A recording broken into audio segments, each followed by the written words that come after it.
Bismillahirrahmanirrahim. My dear students, Assalamu alaikum wa rahmatullahi wa barakatuh.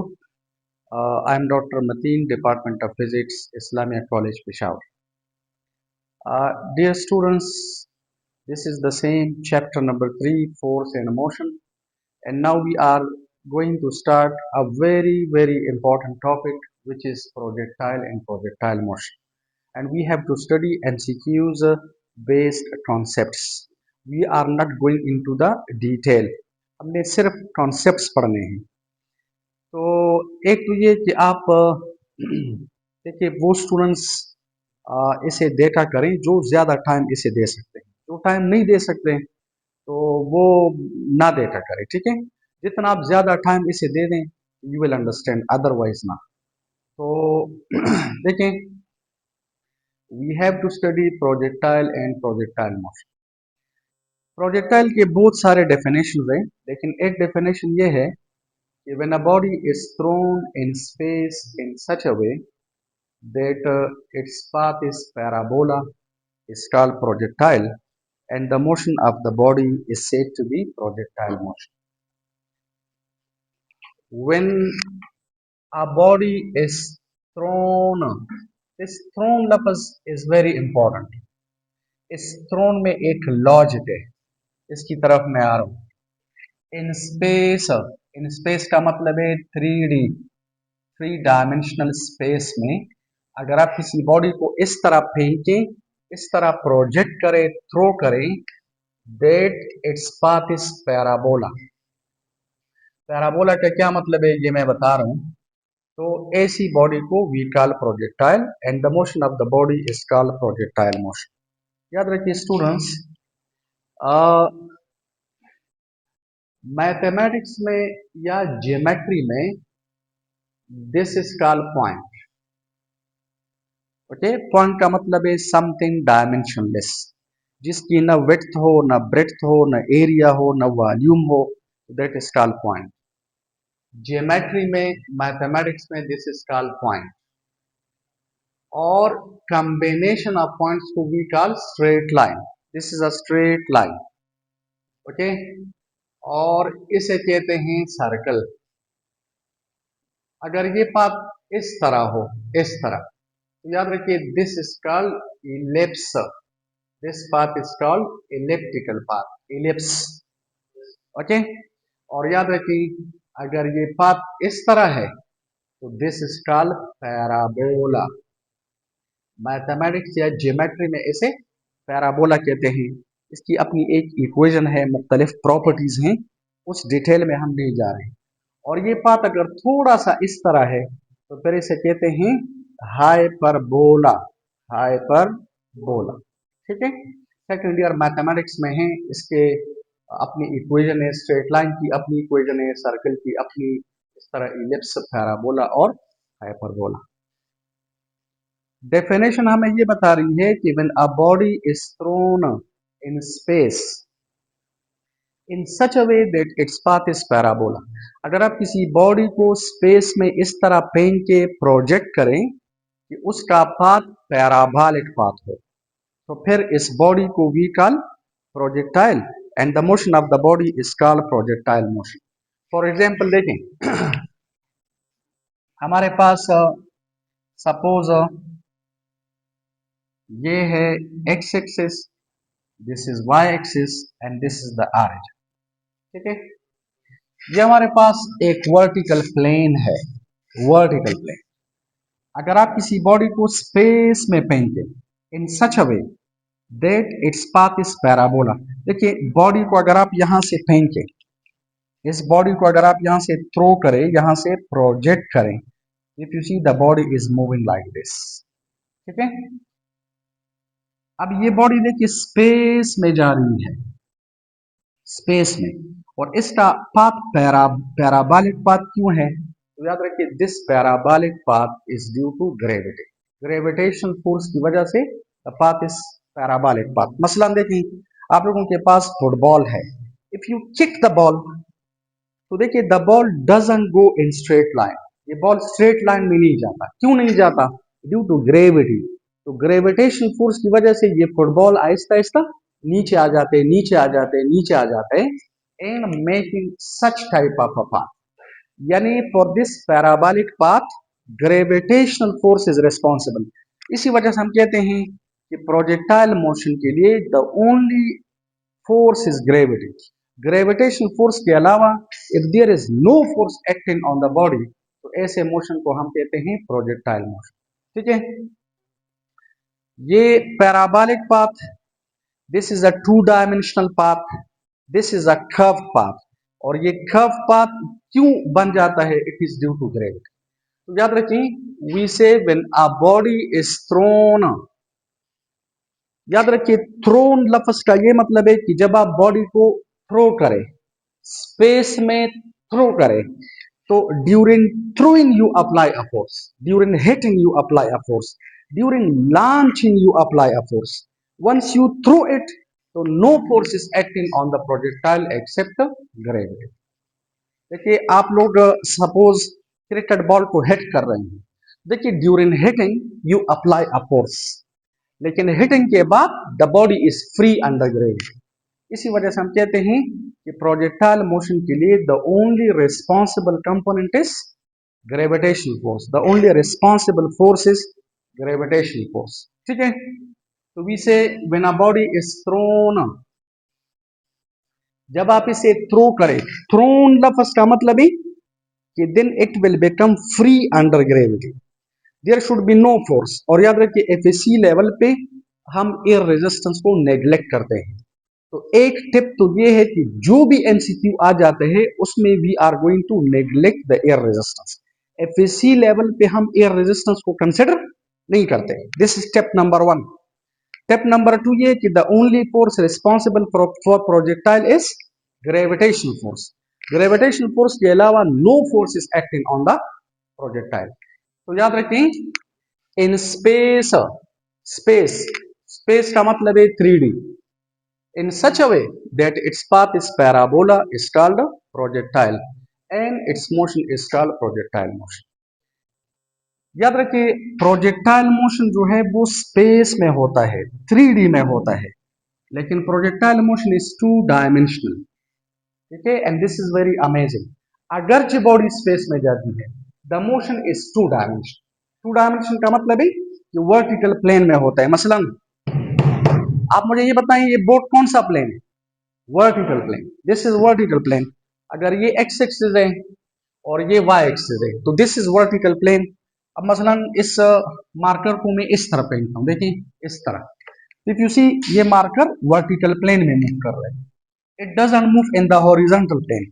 अगर आप इसे horizontal plane में, ये हमारे पास है हॉरिजॉन्टल प्लेन, अगर आप इस मार्कर को हॉरिजॉन्टल प्लेन में इस तरह फेंके, तो देखिए ये वर्टिकल प्लेन में नीचे जाती है। क्यों वर्टिकल प्लेन में मूव करती है? Due to gravity. Gravitational force is in the vertical plane. तो अगरचे प्रोजेक्टाइल स्पेस में जा रहा है, लेकिन the motion is two dimensional. तो देखिए ट्रिक नंबर 1 ये है कि एफएसी लेवल पे we neglect the air resistance. Clear?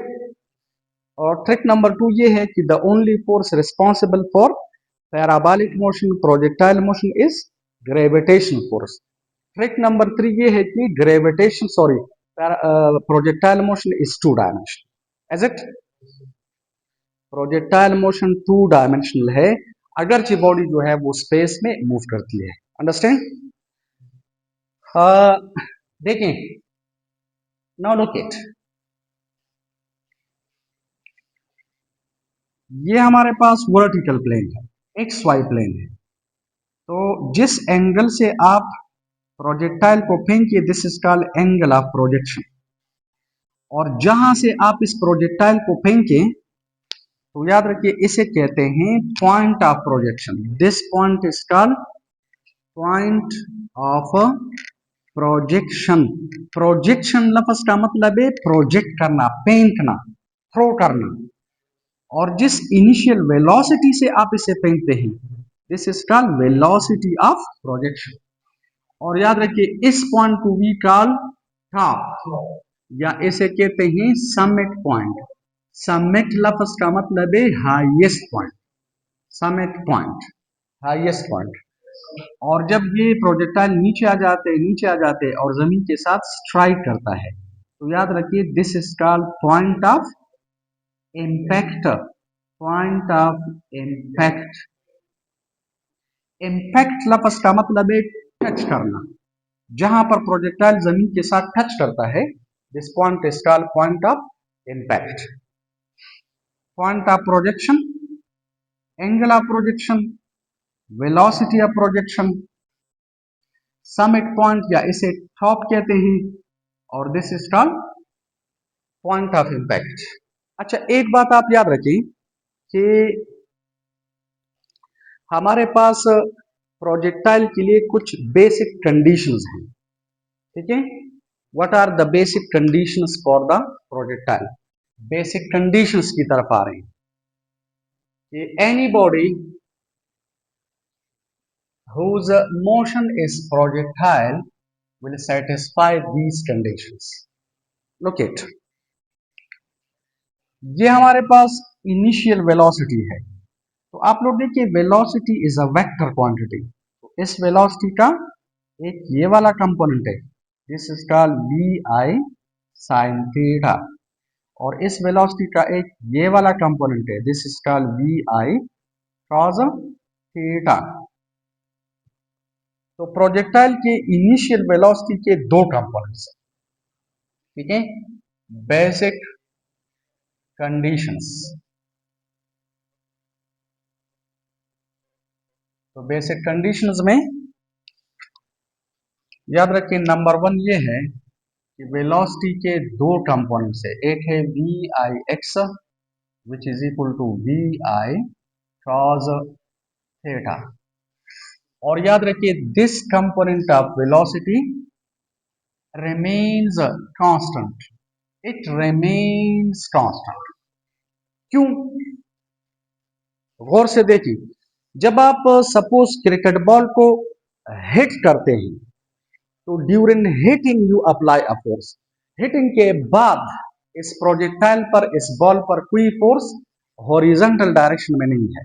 अगर हॉरिजॉन्टल डायरेक्शन में फोर्स जीरो है, तो according to the first law of motion, when f net is equal to 0, a is equal to 0, when a is equal to 0, velocity remains constant। देखिए इस direction में projectile पर कोई force नहीं है, क्योंकि अगर होता तो फिर ये स्ट्रेट लाइन में जाता, लेकिन इस डायरेक्शन में कोई फोर्स नहीं है।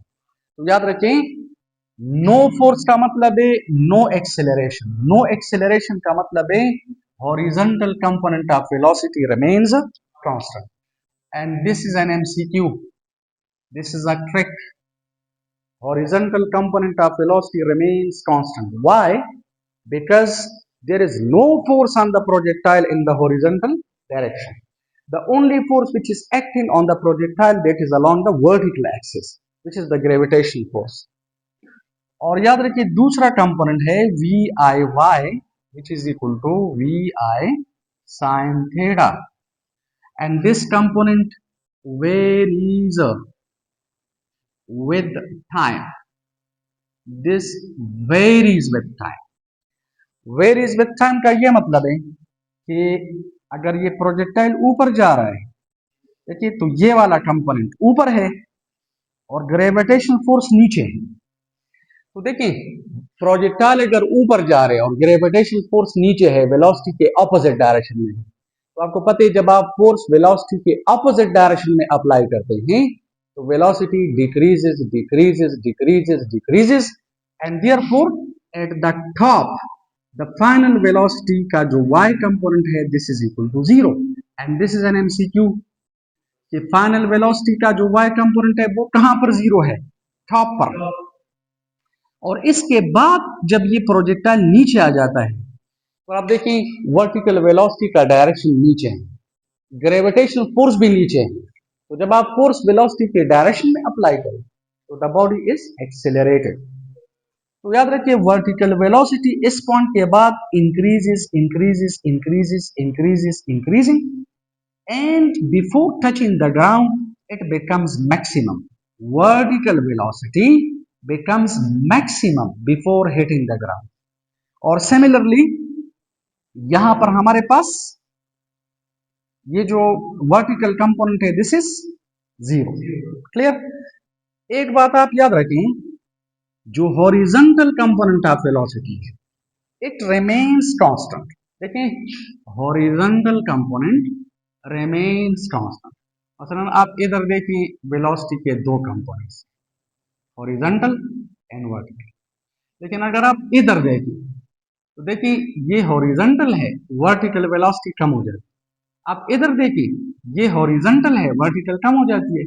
आप इधर देखिए तो vertical component velocity becomes equal to 0, लेकिन जो हॉरिजॉन्टल है इट रिमेन्स द सेम। आप इधर देखिए तो horizontal remains the same, vertical बढ़ जाती है। Horizontal remains the same, vertical बढ़ जाती है। इसी वजह से हम कहते हैं कि velocity as a whole, velocity it is maximum here. Velocity, velocity का मतलब है हॉरिजॉन्टल कंपोनेंट प्लस वर्टिकल, यानी टोटल वेलोसिटी। जब आप बॉडी को थ्रो करते हैं तो इट इज मैक्सिमम। यहां पर एक कंपोनेंट जीरो हो जाता है, हॉरिजॉन्टल रिमेन्स कांस्टेंट, और फिर वाई कंपोनेंट बढ़ जाते हैं before hitting the ground it is maximum, और हॉरिजॉन्टल रिमेन्स द सेम। तो एज अ होल वेलोसिटी यहां पर मैक्सिमम। तो देखें वेलोसिटी पॉइंट ऑफ प्रोजेक्शन पर मैक्सिमम है। This is an MCQ. Velocity, I am talking about the velocity. Velocity means horizontal component plus vertical. So velocity यहां पर maximum है। वेलोसिटी का एक कंपोनेंट यहां पर जीरो है, वर्टिकल जीरो है, क्योंकि बॉडी मजीद ऊपर नहीं जाती ड्यू टू ग्रेविटी। तो ये कंपोनेंट जीरो है, हॉरिजॉन्टल रिमेन्स कांस्टेंट, और फिर वर्टिकल यहां पर मैक्सिमम, हॉरिजॉन्टल रिमेन्स कांस्टेंट। तो automatically total velocity before hitting the ground is maximum velocity. तो in other words we will say like this, velocity यहां पर मैक्सिमम, यहां पर वेलोसिटी मिनिमम। मिनिमम का मतलब है कि एक कंपोनेंट जीरो, एक कंपोनेंट नॉन जीरो, और फिर यहां पर before hitting the ground maximum. देखिए MCQ number 1, MCQ number 2, MCQ number 3। अगर आप वर्टिकल की बात करते हैं तो यहां पर मैक्सिमम, यहां पर जीरो, यहां पर मैक्सिमम। अगर आप हॉरिजॉन्टल की बात करते हैं तो इट रिमेन्स कांस्टेंट, क्योंकि along horizontal axis no force is acting on the projectile. ठीक है, जो रिस्पॉन्सिबल कंपोनेंट है प्रोजेक्टाइल मोशन के लिए, पैराबोलिक पैराबोलिक मोशन के लिए, इसके ट्रेजेक्टरी के लिए, वो है ग्रेविटेशनल फोर्स। और gravitational force is acting in the vertical plane, not along the horizontal. सही है? तो जो वर्टिकल कंपोनेंट ऑफ वेलोसिटी है इट वेरीज विद टाइम। अच्छा देखें, horizontal component of velocity remains constant. This is an MCQ. Vertical component varies. This is another MCQ. अगर horizontal component of velocity constant है तो it means horizontal component of acceleration is 0. और जो vertical component of velocity है it varies, लेकिन याद रखिए ये यूनिफॉर्मली कम, यूनिफॉर्मली ज्यादा। ये यूनिफॉर्मली कम कम कम कम कम कम कम टॉप पर जीरो, फिर यूनिफॉर्मली ज्यादा ज्यादा ज्यादा before hitting the ground maximum. तो देयरफॉर जो वर्टिकल कंपोनेंट ऑफ एक्सेलरेशन है it is plus minus g. याद रखिए अगर बॉडी प्रोजेक्टाइल ऊपर जा रहे हैं तो जी स्टेट इनटू द नेगेटिव। ठीक है, जिस तरह आपने मैट्रिक में लिया था उसी तरह लिया करें, और अगर बॉडी नीचे आ जाती है तो g is positive. Is it? तो इसी वजह से ये जो चार इक्वेशंस हैं, ये चार equations, these are the basic conditions for the projectile. Any motion, any body which satisfies these four conditions, these four equations, so that is said to be projectile. Any body, any motion which satisfies these four conditions, तो उसके motion को we call projectile motion, and the body is said to be projectile. अब हम projectile की equations लिख रहे हैं, ठीक है, डेरिवेशन नहीं कर रहे। देखें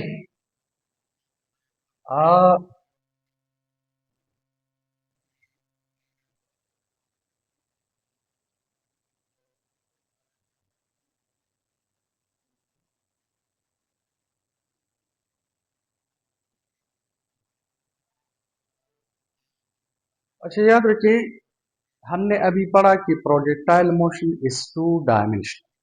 दिस इज एन एमसीक्यू, कभी कभार आ जाते हैं कि लिखा हुआ होते हैं प्रोजेक्टाइल मोशन इज, नीचे लिखा हुआ होते हैं one dimensional, two dimensional, three dimensional, all of them none, तो टू डायमेंशनल। ठीक है।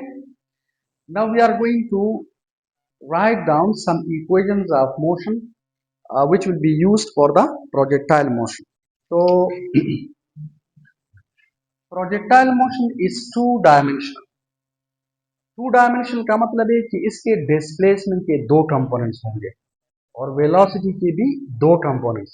एक्सेलरेशन का एक कंपोनेंट है क्योंकि horizontal component of acceleration is zero. Why?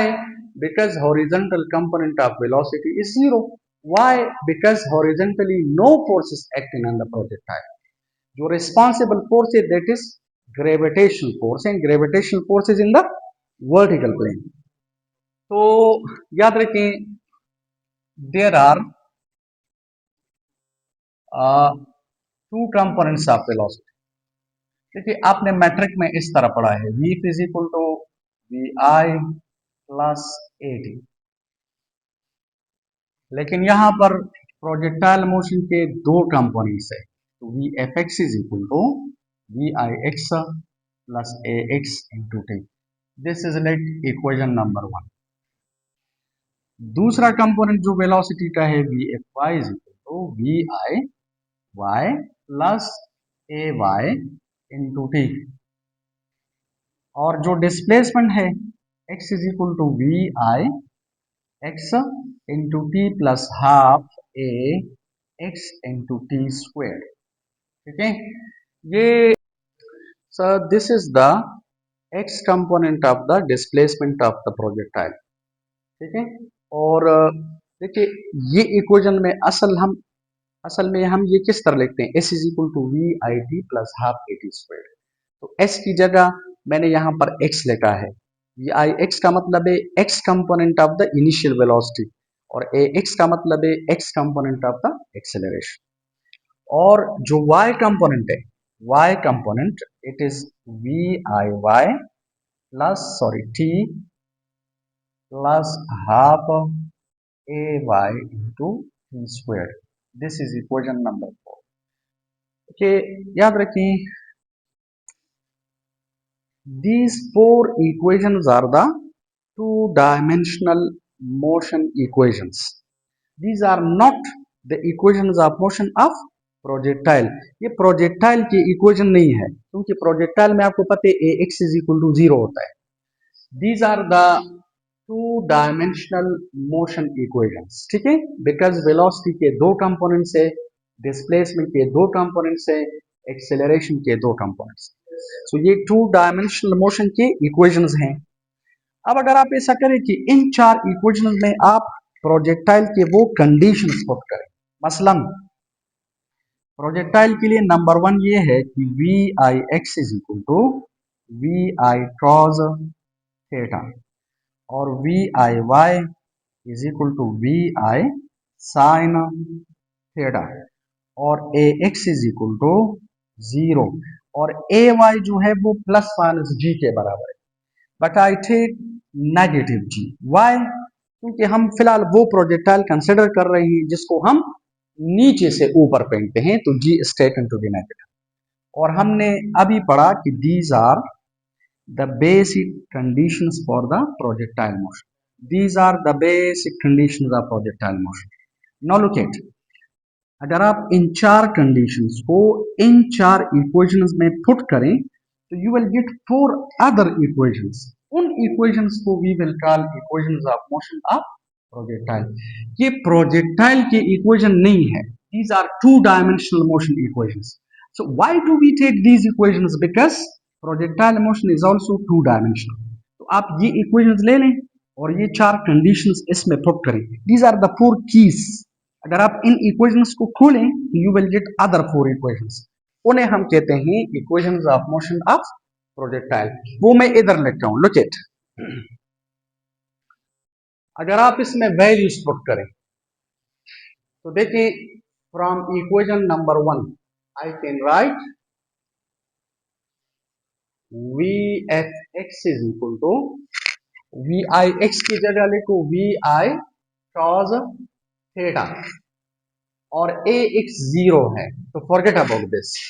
So I will get equation number 5. इसमें वैल्यूज पुट करें तो I will right from equation number 2. So this is Vfy is equal to Vi sin theta और Ay की जगह लिखो minus जी तो minus g T equation number 6. और equation 3 में अगर आप वैल्यूज पुट करें तो I will write like this. देखिए x is equal to v i x की जगह लिखो v i cos theta multiplied by t और ए एक्स 0 है तो फॉरगेट अबाउट दिस. तो 7 और अगर आप 4 में वैल्यूज पुट करें तो y is equal to v i sine theta multiplied by t और ए वाई की जगह लिखो माइनस जी टी तो minus half g into t square.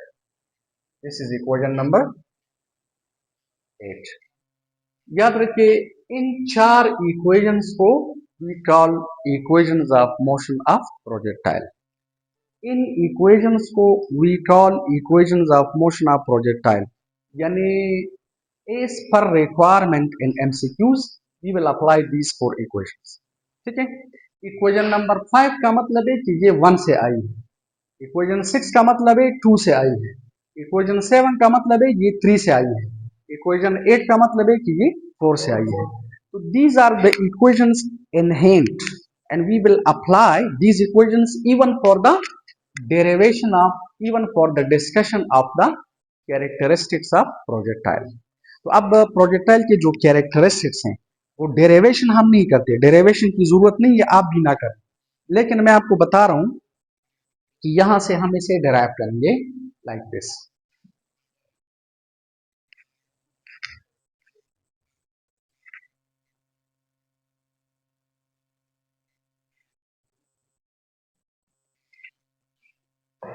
characteristics of characteristics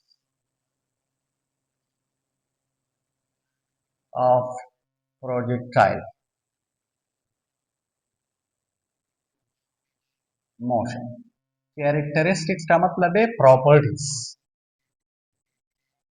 मसलन equation for the path of projectile है y is equal to a x minus b x square.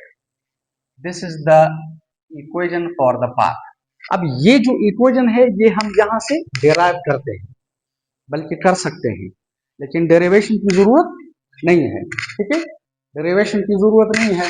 For example देखें, अगर आप ऐसा करें कि इस इक्वेशन से t का वैल्यू निकालें और इसमें पुट करें तो यहां से t एलिमिनेट हो जाएगा और इसमें x आ जाएगा. This is the equation for the path. Path path देखिए प्रोजेक्टाइल का जो पाथ है इट इज 2 डायमेंशनल. तो 2 डायमेंशन का मतलब है ये पाथ x और y से बन जाता है. ठीक है. This path is combination of x and y. तो आप ऐसा करें, इस इक्वेशन से t को एलिमिनेट करो, यहां से t का वैल्यू निकालो और इसमें पुट करो तो यहां से t एलिमिनेट हो जाएगा, इसमें x आ जाएगा और फिर मुख्तलिफ वैल्यूज को हम a और b के बराबर लेते हैं कांस्टेंट्स.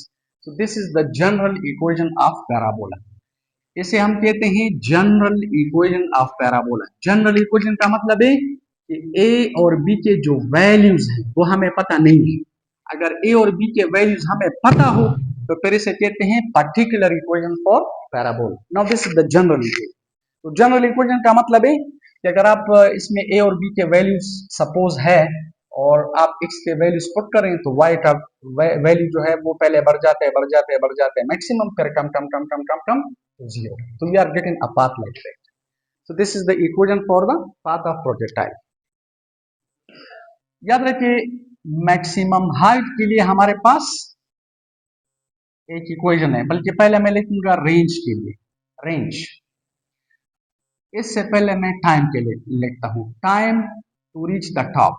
वो है v i sine theta divided by g. This is the equation for the time to reach the top. Projectile यहां से यहां तक कितने टाइम में आता है? This time is called equation for the time to reach the top. वो time हम इस इक्वेशन से कैलकुलेट कर सकते हैं। अंडरस्टैंड? अगर आपको थीटा और वी आई का पता है तो आप ये कैलकुलेट कर सकते हैं कि प्रोजेक्टाइल यहां से यहां तक कितने टाइम में आता है। और याद रखिए ये टाइम हम कहां से कैलकुलेट कर सकते हैं? इक्वेशन 6 से। आपको पता है टॉप पर वी एफ वाई क्या है? 0। तो अगर आप इस इक्वेशन में वी एफ वाई की जगह 0 लेके और स्मॉल टी की जगह कैपिटल टी लेके तो ये इक्वेशन आ गई। ठीक है? यहां पर आप 0 लेके और इसकी जगह कैपिटल टी लेके तो you will get equation number 2। और अगर आप टोटल टाइम लिखना चाहते हैं तो that will be t dash और t dash will be t plus t. इसका मतलब है t dash is equal to 2t। इस टी का वैल्यू अगर आप इधर पुट करें तो हमारे पास टोटल टाइम ऑफ फ्लाइट आ जाएगा 2vi sin theta divided by g. This is the equation for the total time of flight. देखें, हमने शुरू में ये पढ़ा कि एफएसी लेवल पे we don't consider air resistance. अगर एयर रेजिस्टेंस नहीं है तो याद रखें प्रोजेक्टाइल जितने टाइम में यहां से यहां तक आता है सेम टाइम में इधर आ जाएगा। कितने टाइम में यहां से यहां तक आते हैं? टाइम कैपिटल टी में। और कितने टाइम में यहां पर आ जाएगा? टाइम कैपिटल टी में। देखिए this time plus this time is equal to 2 times T. और टी का वो वैल्यू इधर पुट करें तो you will get the total time of light because we don't consider the air resistance. अगर air resistance है तो फिर ये टाइम और ये टाइम आपस में बराबर नहीं। और देखें नंबर 4 है इक्वेशन फॉर मैक्सिमम हाइट। तो मैक्सिमम हाइट की इक्वेशन है v i squared sine square theta divided by 2g। This is the equation for the maximum height. Maximum height कैसे कैलकुलेट कर सकते हैं? इस इक्वेशन को आप देखिए, इसमें हाइट नहीं है तो फॉरगेट अबाउट। इसमें भी हाइट नहीं है, वेलोसिटी है, फॉरगेट अबाउट। इसमें x से ये हाइट नहीं है, रेंज है, तो forget about this equation. We have to consider this equation. अगर आप इस इक्वेशन में y की जगह मैक्सिमम हाइट का मतलब है ये हाइट। देखिए this is any height h ये y बढ़ जाते हैं बढ़ जाते हैं बढ़ जाते हैं, यहाँ पर मैक्सिमम, फिर कम कम कम कम कम कम कम यहाँ पर 0। ठीक है? यानी यहाँ पर x क्या है? 0। y क्या है? 0। लेकिन यहां पर x क्या है? Maximum r। और y क्या है? 0। तो this height is called maximum height. तो आप ऐसा करें, ये इक्वेशन ले लें, इस इक्वेशन में कैपिटल T पुट करें, ये टाइम पुट करें तो हमारे पास ये आ जाएगा कैपिटल T। और कैपिटल T का वैल्यू है v i sine theta by g. तो अगर आप यहां पर v i sine theta by g लेके इधर भी लेके और सॉल्व करें तो ये आ जाएगा इस इक्वेशन। ठीक ना? This is the equation for the maximum height. और रेंज के लिए जो इक्वेशन है this is v i squared sine 2 theta. This is not sine square theta, this is sine 2 theta divided by g. This is the equation for the range. तो range हम कैसे calculate करेंगे? देखें, इस इक्वेशन में range नहीं है, forget about. इसमें भी रेंज नहीं है, फॉरगेट अबाउट। इसमें भी रेंज नहीं है, ये हाइट है, फॉरगेट। तो ये इक्वेशन ले लें, ये इक्वेशन, और इसमें टी डैश पुट करें, ये टोटल टाइम पुट करें, ये वाला। अगर आप इस इक्वेशन में ये टोटल टाइम पुट करें तो you will get the range for the projectile total. यानी प्रोजेक्टाइल यहां से यहां तक कितने टाइम में आता है? 2t में। और 2t को हमने टी डैश कहा है, तो टी डैश का value 2vi sin theta divide by g। अगर आप इस इक्वेशन में पुट करें तो you will get the equation for the range of projectile. और याद रखिए this range will be maximum when the angle is 45। आपको पता है the range will be maximum when the angle is 45। 45 पर रेंज मैक्सिमम होता है, ये मशहूर एमसीक्यू है। 45 से अगर एंगल बढ़ जाता है रेंज कम हो जाता है, 45 से एंगल कम है रेंज कम, सिर्फ 45 पर द रेंज इज मैक्सिमम। तो अगर आप यहाँ पर 45 पुट करें तो देखिए रेंज विल बी मैक्सिमम। हम डेरिवेशन नहीं करते, ठीक है, v i square divided by g, और इधर 45 पुट करें तो साइन 45 इधर पुट करें 2 multiplied by 45 and get 90, and you know sin 90 is equal to 1, so you are getting the maximum range. तो याद रखिए this is the equation for the maximum range. The range will be maximum when the angle is 45. Understand? अच्छा देखें, आप अगर गौर से देखिए time वाले इक्वेशन में डिनोमिनेटर में जी है, टोटल टाइम में भी जी है,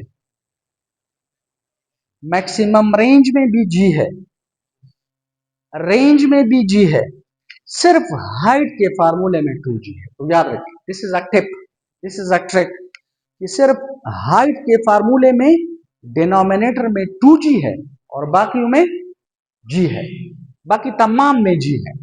अच्छा एक बात आप याद रखिए कि टाइम के जो फार्मूलाज हैं, यहां पर देखिए वी आई है, इधर भी वी आई है, लेकिन हाइट, रेंज और मैक्सिमम हाइट में वी आई स्क्वायर है। So these are the tips how to memorize the formulas. Okay. So these are the characteristics or the properties of the projectile. We got some equations by using these equations. याद रखें इन equations को we call helping equation. These are the helping equations because these equations help us in deriving the characteristics of the projectile. So these are very important equations to be in hand because these are the helping equations which help us in deriving all the characteristics regarding the projectile. ठीक है? अच्छा dear students, these are the basic concepts which are used in the solution of the MCQs regarding projectile and projectile motion. तो remember, देखिए हमने शुरू में पढ़ा कि प्रोजेक्टाइल मोशन में हम एयर रेजिस्टेंस कंसिडर नहीं करते। प्रोजेक्टाइल मोशन के लिए रेस्पॉन्सिबल कंपोनेंट कौन सा है? Gravitation force. Gravitation force is responsible. Number 3 हमने ये पढ़ा कि प्रोजेक्टाइल मोशन इज 2 डायमेंशनल, अगरचे बॉडी स्पेस में जाती है, ठीक है। और फिर हमने देखें 2 डायमेंशनल मोशन की इक्वेशंस लिए और वो प्रोजेक्टाइल के जो 4 कंडीशंस हैं वो यहाँ पर उन इक्वेशंस में हमने पुट किए and we got these 4 equations. इन इक्वेशंस को वी कॉल हेल्पिंग इक्वेशंस, और इन हेल्पिंग इक्वेशन से we can derive the other characteristics of the projectile. तो इन इक्वेशंस को भी हम एमसीक्यूज में यूज करेंगे, और ये जो इक्वेशन है दिस वन और दिस वन और this one, this and that, okay, so all these equations will be inshallah used for the solution of the MCQs. inshallah इसमें कुछ और concepts भी है, वो भी हम अगले लेक्चर में डिस्कस करेंगे, और जो रिलेटेड MCQs हैं। लेकिन एक बात आप याद रखिए कि इसको ज्यादा से ज्यादा टाइम दे दें because projectile is very important. MCQs खामखा आ जाते हैं, इज इट? तो आप इसको टाइम दे दें और बार बार पढ़ो, ये कंसेप्ट बार बार पढ़ो, ये फार्मूलाज याद करें, किसी पेपर के ऊपर लिखकर जेब में डाला करें और एक दूसरे के साथ डिस्कस करें कि मसलन रेंज के लिए कौन सा इक्वेशन है, एक दूसरे से पूछा करें रेंज के लिए क्या इक्वेशन है, हाइट के लिए क्या इक्वेशन है, टाइम के लिए क्या, टोटल टाइम के लिए क्या इक्वेशन है, ठीक है। तो बाद में जो लेक्चर है लेक्चर नंबर 12 में हम कुछ कंसेप्ट भी स्टडी करेंगे और साथ साथ एमसीक्यूज भी। Thank you very much.